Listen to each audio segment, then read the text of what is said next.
How children acquire language. Language acquisition is one of the most remarkable processes of early human development. Even before they can speak, infants are able to perceive and distinguish sounds from their environment.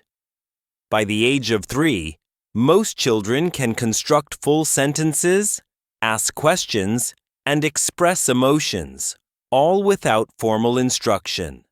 There are different theories about how language is acquired.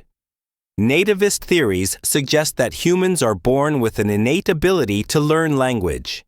According to linguist Noam Chomsky, children have a language acquisition device, LAD, a hypothetical mental structure that enables them to learn grammar naturally.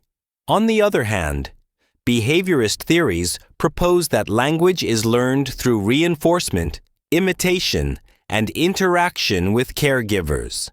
A third approach, the interactionist perspective, emphasizes the importance of both biological predisposition and social interaction. Children learn language best in environments where they are actively engaged in communication with adults and peers. Crucially, the critical period hypothesis suggests that there is a window of time during which language acquisition occurs most easily. If children are not exposed to language during this period, their ability to acquire it later may be significantly limited. Overall, while the exact mechanisms of language learning are still debated, it is clear that a combination of biological readiness and a rich linguistic environment is essential.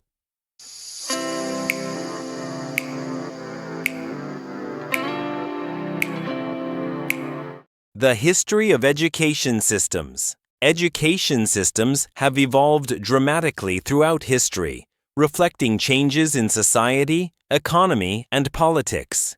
In ancient civilizations, education was often reserved for the elite, with a strong emphasis on oral transmission and memorization.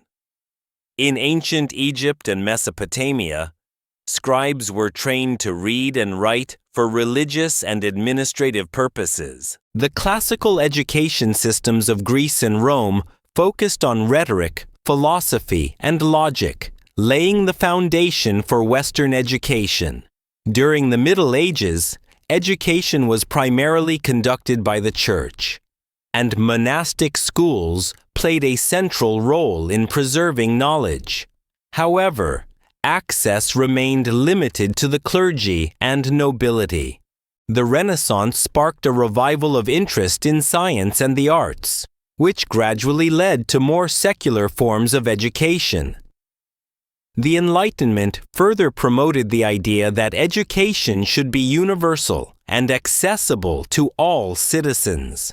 This led to the establishment of compulsory public education in many European countries during the 18th and 19th centuries. In the modern era, education systems have become increasingly standardized, with national curricula, examinations, and credentialing systems. While access to education has improved globally, challenges such as inequality, funding, and quality remain persistent.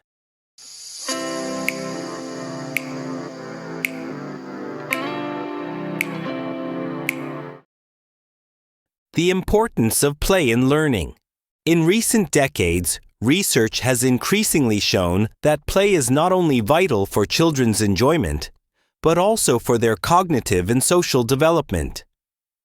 Through play, children explore their environment, experiment with problem solving, and build relationships. In both structured and unstructured play, children are engaged in activities that enhance creativity, language skills, and emotional intelligence. Educational theorists such as Piaget and Vygotsky emphasize the role of play in constructing knowledge, where children actively interact with objects and peers to make sense of the world. Play allows for experiential learning, where knowledge is acquired through experience rather than passive instruction. Despite its importance, play is often marginalized in modern curricula due to increasing academic pressure. Many schools reduce recess time and replace it with formal instruction, believing it is more productive. However, studies suggest that play improves attention span, problem-solving ability, and overall well-being. Educators and policymakers are now calling for a re-evaluation of how play is integrated into educational systems. Encouraging play-based learning not only promotes holistic development, but also lays the foundation for lifelong learning.